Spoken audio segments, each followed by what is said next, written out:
Cinnamon Toast Crunch, ladies and gentlemen. Love it. You know what? I want everybody at home to, let me know what maybe your favorite cereal is or what you thought J-House was using the hashtag HGC. But we're going to take in with some of the tweets you guys have already sent over to us.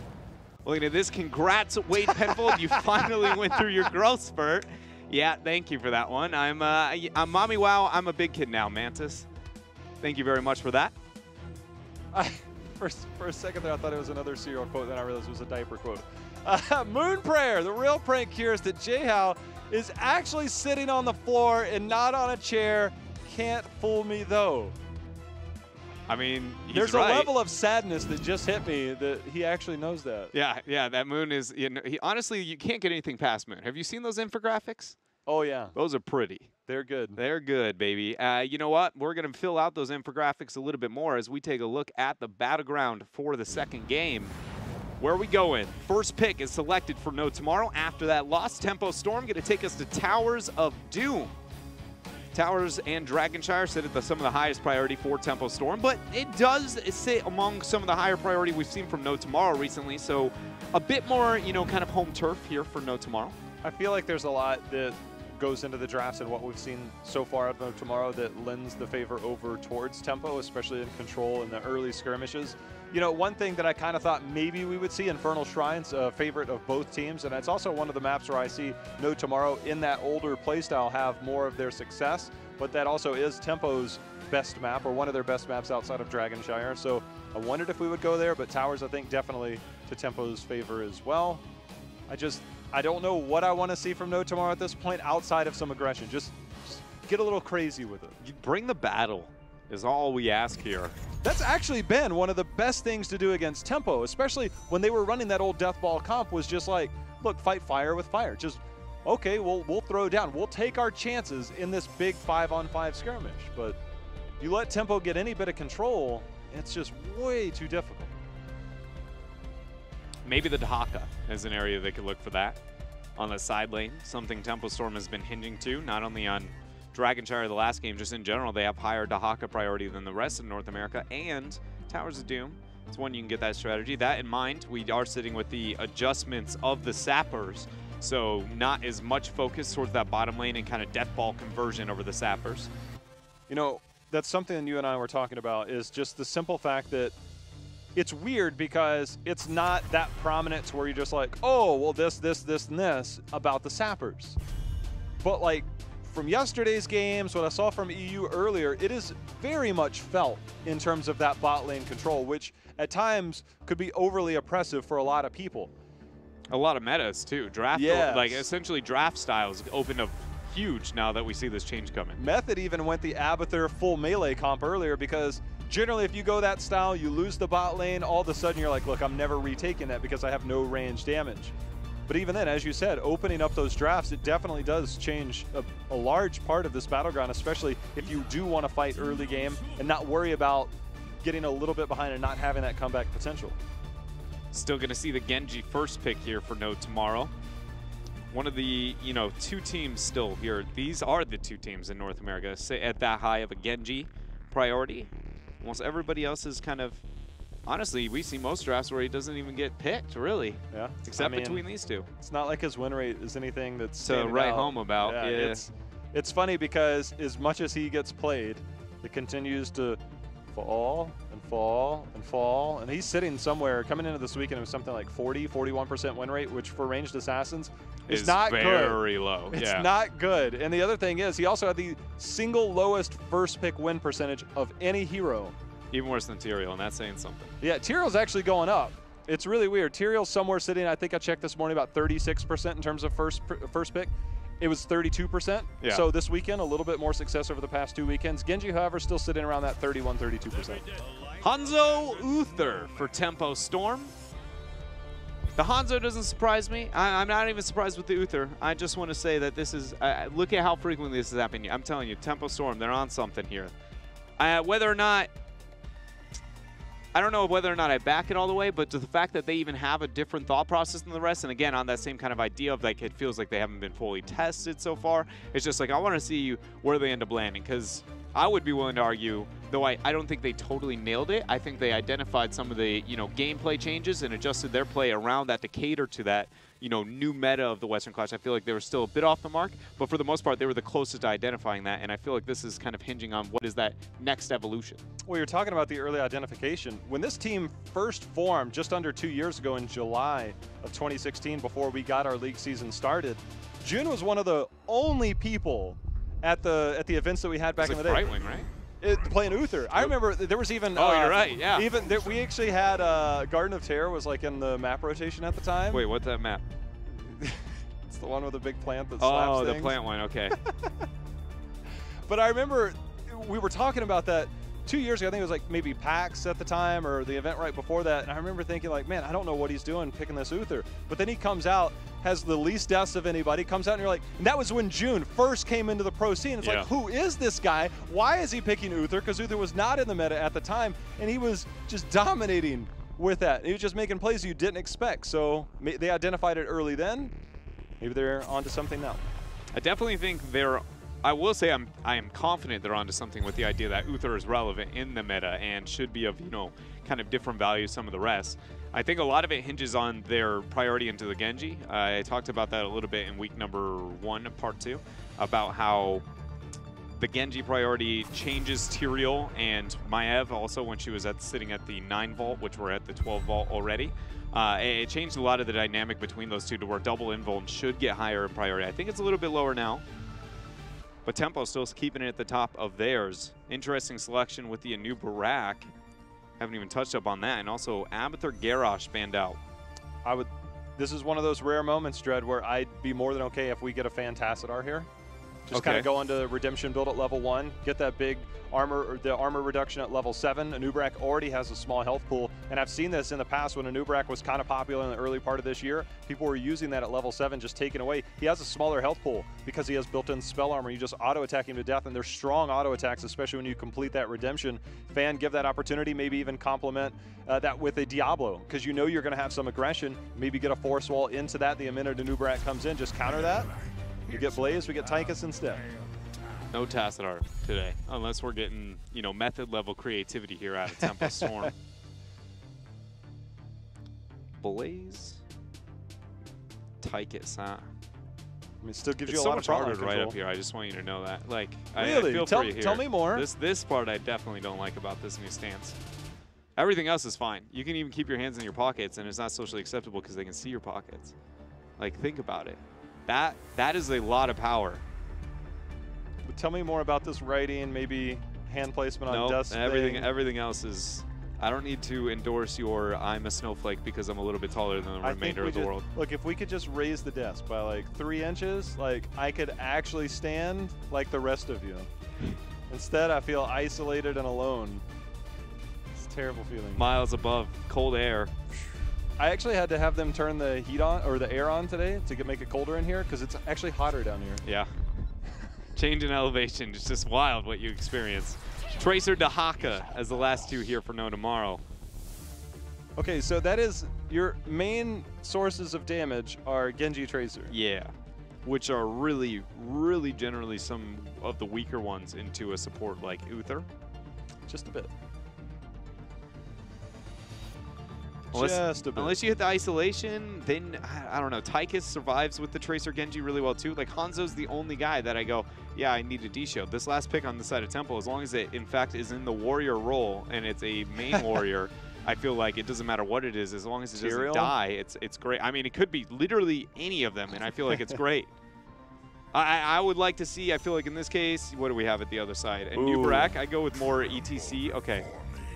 Just anything to control the Anub, right? Because now my thought process is I want this Anubarak dead. I want to squish the bug because he's going to be very, very squishy over the map. Diablo is going to make that happen. I would have gone with ETC, just safer with the control, be able to get that knockback, but... It's funny because I almost thought, would we get variant experiment number 2? It's unsuccessful so far, 0 for 1 on the side of Cattle, but this situation you kind of thought maybe, but maybe in a few weeks when we get variant changes. Yeah, when we get the variant changes, then I expect him to probably show up here and there for North America. But you know, last time we saw the Varian, that was the one game Tempo Storm has lost so far in Part 2, and it was to LFM. And I think that was a big enough of a, you know, case example to be like, Varian, not even once. Again, we'll see it in a few weeks. Yeah. I am really curious about those changes with Varian, and if that does bring him. He's all over Hero League. Dude, Taunt at level 4? Yeah. Twin Blades at level 4? Twin Blades. Level 4. Seems good. We got game number 2 ready here, ladies and gentlemen, on Towers of Doom. Again, Tempo Storm and No Tomorrow, duking it out. Tempo Storm sticking with that Uther priority. This game, compared to the last game with the Uther, looks a lot better, right? We just complimented about the damage sources and what it kind of makes happen. It's not like it looked bad in the last game, but it's just the Lunara adjustment was purely trying to punish Uther. And not even June. Yeah, I mean, he didn't even flinch, really. Not a sign of struggles there. -1 Divine Shield. Storm, excuse me. It's a little bit confusing. Well, I think this time I'd be surprised if we don't see. I'd be willing to put money on. We're gonna those two esports dollars that you got last week. Yeah, we were watching No Tomorrow. That's it. You know, every time No Tomorrow's on, apparently I make an esports bet. There it is. My 2 esports dollars goes to. We will get Divine Shield. Oh, I almost said Storm and screwed myself. I would say you can't go back. So, like, notice how I was freaking out about the last mini wave. Notice how this one, full clash for No Tomorrow over the mid lane. So then Tempo Storm doesn't need to rotate out faster or get overly kind of punished. It also met itself over the mid. This is just trying to bring back how really clever it was for Tempo Storm. And also Tempo controlling the rotations already here on Towers of Doom.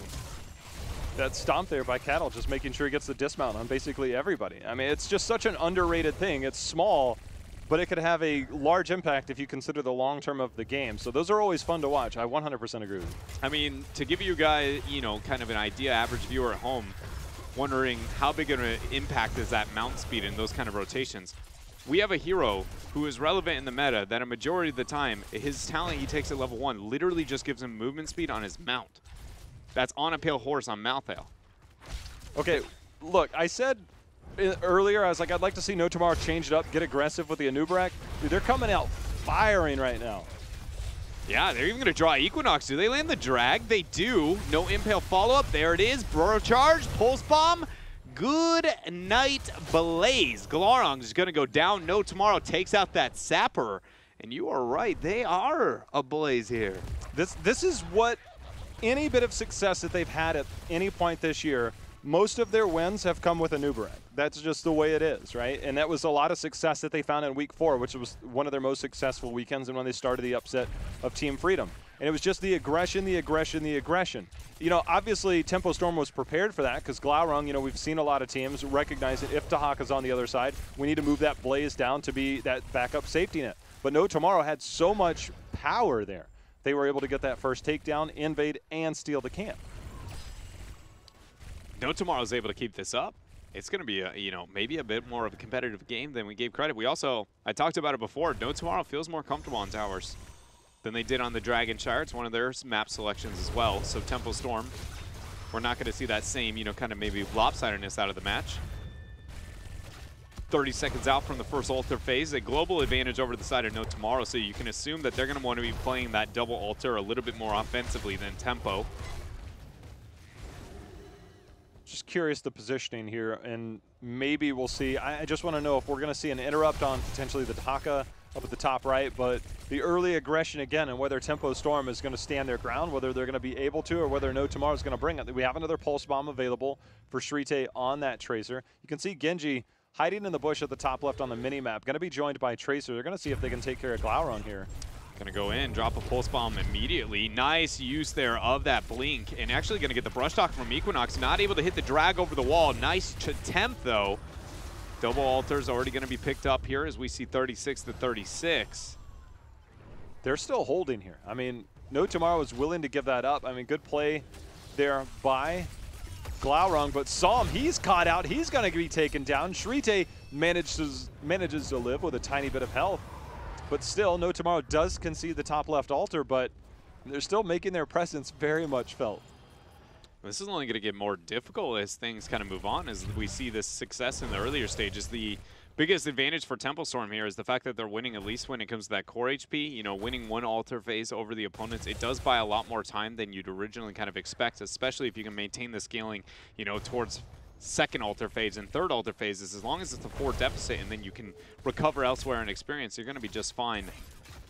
But no, tomorrow, this is going to be exciting to see if they can really use this. I mean, because post-10, what these team fights are going to be looking for anybody a bit confused on what's trying to happen with this composition on No Tomorrow, it's just going to be find a target, go in, get the isolation with the Cocoon, get a one-shot reset with the Pulse Bomb, and Genji hopefully gets that one-shot, right? Haka and Malfurion there with the roots for hopefully setting up those kills onto the side. And it's just whether or not that bunker that is going to be sitting there trying to save everybody other than Uther, who is likely going to be cocooned, can they get in? Well, that's the thing that kind of makes me question, like, we saw minor change-ups, right? But it didn't include the Uther. Bunker kind of can save more than one person, obviously. You know, we saw Tyrael start to become a priority target in Cocoon moments. Yeah.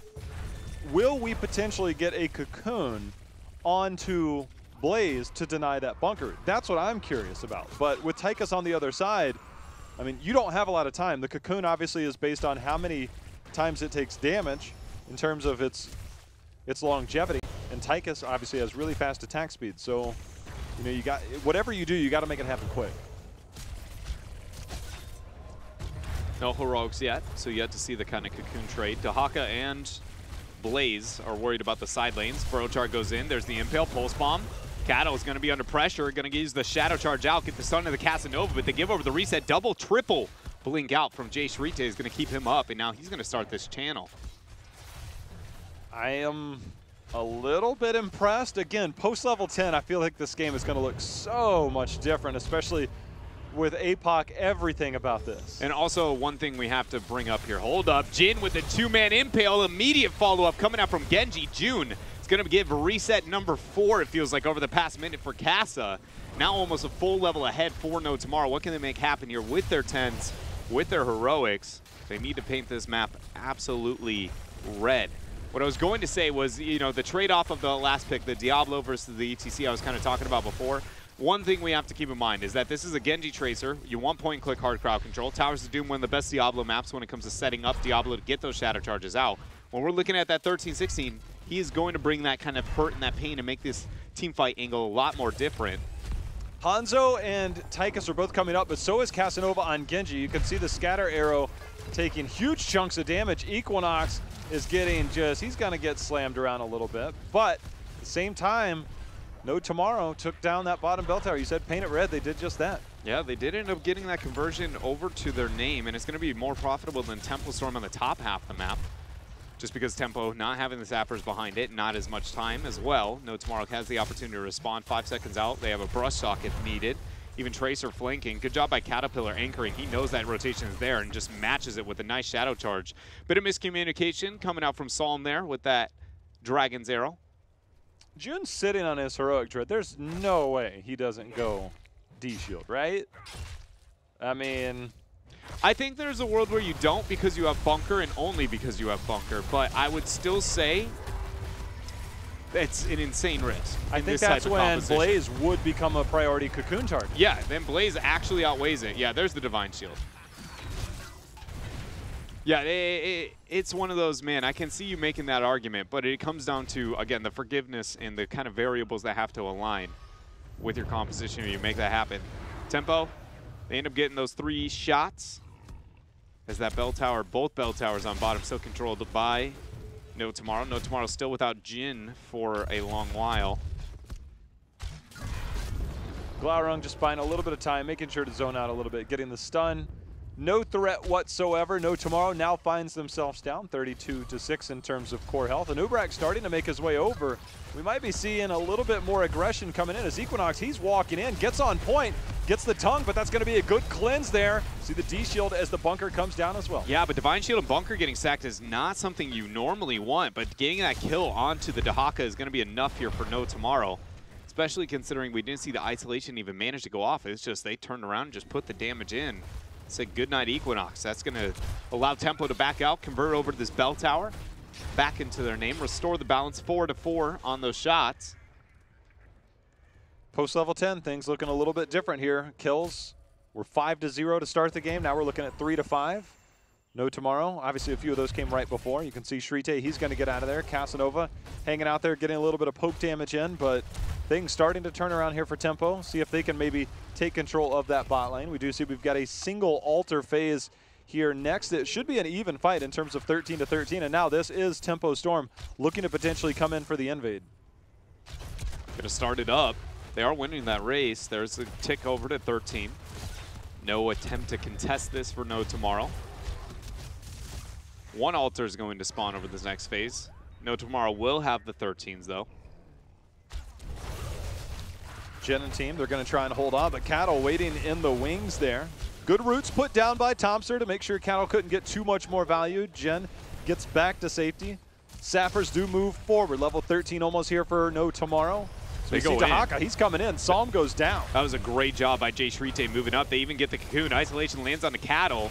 Is he going to drop the APOC? No, he won't. He'll hold on, get the 100 Souls reset. Divine Shield force onto Uther, but the drag might be... Oh, he got the Hammer of Justice out last second. June clutching it out there to keep himself alive. You saw Equinox. He was just like, oh, I got this drag. Don't worry. Don't worry.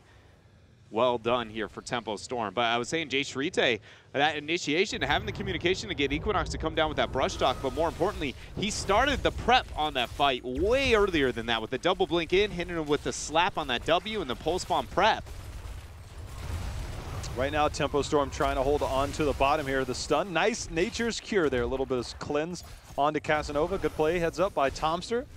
As they've kind of neutralized the experience. They're close in terms of core health as it's 28-6. You know, one thing I always kind of like to see, especially with these dive compositions on the side of No Tomorrow, is we kind of see that different change-up at 13. This one is so you apply the vulnerability when you use your Dark Swarm on Tahaka. And when you can execute that Swift Strike in as well as going in with the melee, now that we've got that Bullet Spray coming in, big-time damage potentially.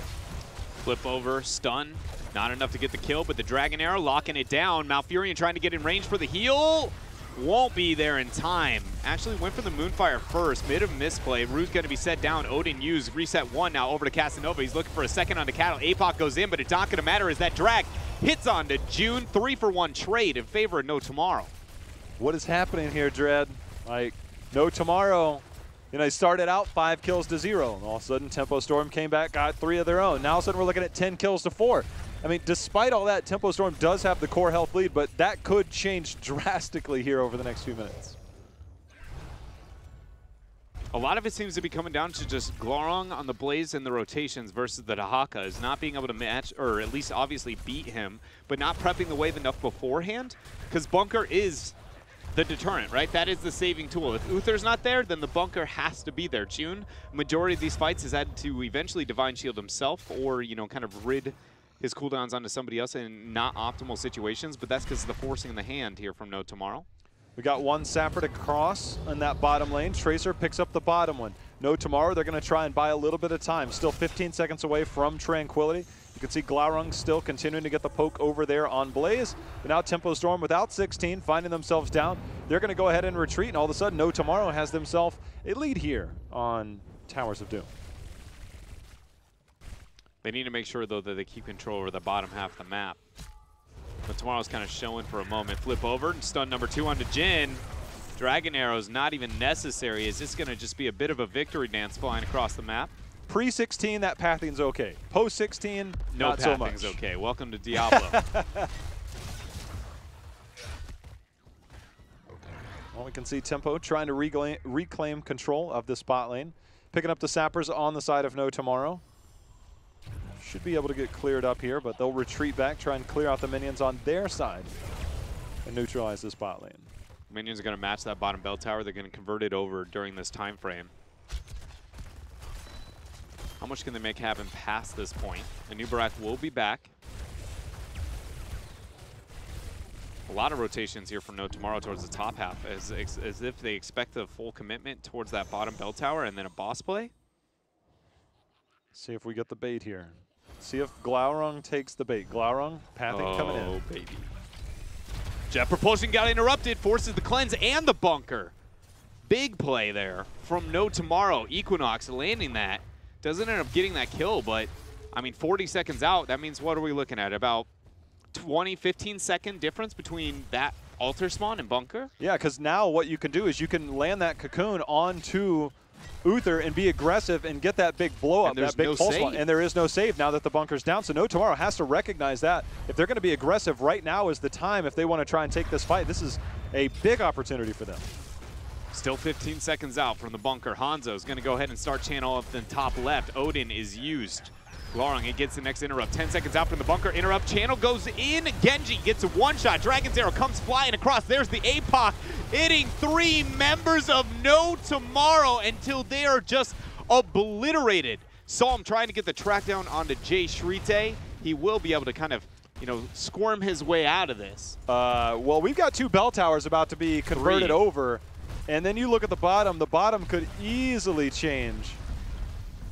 This is very reminiscent of the series we saw earlier. As you see the jet propulsion going to hit onto Shrite. Not yet converted. Glorong going to get that here in a moment. This might be nitpicky. We'll find out. I don't know. We'll see if that staggering that is going to set them back. But in theory, it will be able to be something that, you know, kind of hurts them. 6 shots now towards the core. The boss picked up. This is now rounding lethal. Looking back at that, though, there's the initiation. Cattle, just 1 shot. But look at this. Here's the arrow into that APOC, all 3. I mean, there's just no hope. Jay Shrite is just standing there off on the side like, guys, I don't know what to do here. I want to help, but I'm just going to You're all dead, and there's red circles everywhere, and I don't want to be a part of this. My favorite part was the trust there. Obviously, you know, you have the call out that Dragon's Arrow is coming. APOC was pressed before that hit. I mean, it was just the perfect setup there. Now we're looking at 20 for Tempo Storm. And as much as No Tomorrow had some semblance of control for a while, that fight just turned things around. And Caterpillar, post 16, seems to have taken this over just a little bit. So here we go with this bell tower being converted back. Sapper's still backing this on bottom. There's no opportunity to make the rotation towards mid. Dahaka's doing his best to get that top altar. If all 3 make it across here and they can hold on to the 6 shots, you can actually see up at the top, June holding on to a 16. In this instance on Towers of Doom, sometimes you'll go the upgrade on D-Shield. You get extra time on that, sometimes used as kind of the finisher here. A little bit anticlimactic at times, but if you can get that, somebody just gets a channel for 1 second, you apply the D-Shield, they'll take care of the rest. Equinox doing his best up there. It's enough damage, he might have to back. But they need that. I mean, 1 channel is all it takes here for Tempo. We've got a 20-19. No Tomorrow. This is tough. Here's the thing, though. Is this 8 seconds he's losing? Double altars loses you the game no matter what. No matter how many bell towers you have. It's only going to be a 1 threat, and you take away that lethality. But if this costs you anything at a different point in the map, like this, you might want your, your 5-man group, Jin, under pressure. Odin forced. It's going. D-Shield is out, but that is instant blow up as the Dragon Arrow from off screen down in that bottom altar is enough to seal the deal here. And again, it's Psalm making the plays and making sure to capitalize here as Tempo Storm, late game. I mean, that kind of ended before it started there on that last altar phase. Yeah, that was very well done. And what I was trying to talk about with that, when you sit on the top half of the map, right, is you have 2 altars spawn. If they end up getting that bell tower converted back in your favor, you're in a position where it's like, well, then they need both of them, right, to get that win condition. But it's like, if that 10 seconds of staying there costs you positional advantage over both of them enough, it is the same outcome, right, versus that trade-off. And that's one of those moments where you can never truly be like, this is versus this is not, right? Like, it's whatever decision's made is the only one we can actually test. But it hits that kind of moment where that is a trade-off where I can't help but feel like I would have rather see that, because how long those fights ended up lasting, or even really a majority of them, were literally, did Glorong get there in time to match the Dahaka rotation? If the answer was yes, then it was close to a 50-50 / more likely Tempo wins it. If the answer was no, then we saw the Dahaka make it. The last fight, the opposite story, right? You have the Diablo, and it's you're never going to make that within that reasonable amount of time. And that is why I've been so critical of, number 1, macro play. It's because why I claim it, quote-unquote, dead. Fights happen too fast for it to make that kind of impact. And 2, why I have that kind of qualm with Dahaka is like, you have to go hard if you're going to be successful with him. It seems like yesterday's Dragonshire game, Gale Force held off a little bit. That game, No Tomorrow held off a little bit. I think you're onto something. Maybe. We'll figure it out here. We're going to go to a quick commercial break here, and then when we come back, we are going to have game number 3 here between No Tomorrow, Tempo Storm. Stick with us.